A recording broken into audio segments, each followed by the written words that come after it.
দাঁত টেনে ছবিগুলো মিল করো। এখানে দুটি আম আছে। এখানে কোথায় দুটি বস্তু আছে? এখানে দুটি ছাতা আছে। এখানে 4টি পাতা আছে।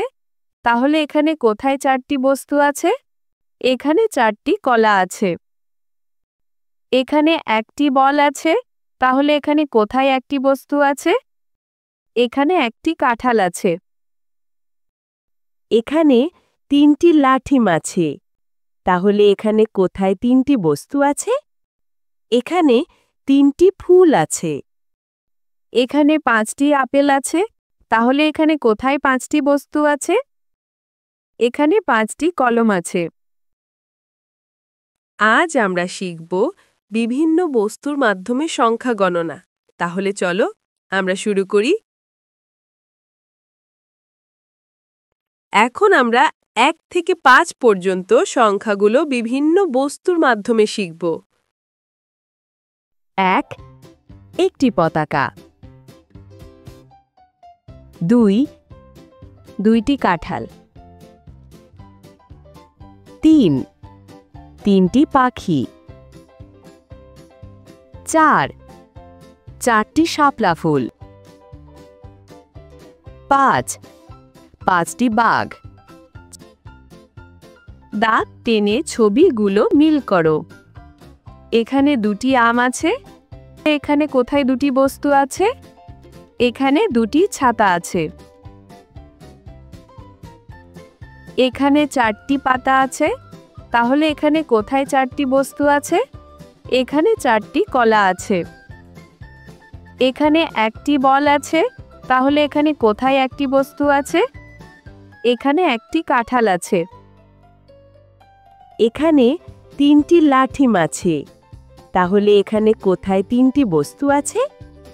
এখানে 3টি ফুল আছে। এখানে 5টি আপেল আছে। তাহলে এখানে কোথায় 5টি বস্তু আছে? এখানে 5টি কলম আছে।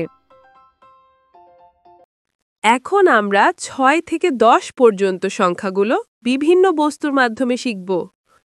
6 6টি মাছ। 7 7টি আম। 8 8টি বেলুন। 9 9টি আনারস। 10 10টি নারিকেল। দাঁত টেনে ছবিগুলো মিল করো। এখানে 6টি গাজর আছে। তাহলে এখানে কোথায় 6টি বস্তু আছে? এখানে 6টি বেলুন আছে। এখানে 9টি বেলুন আছে।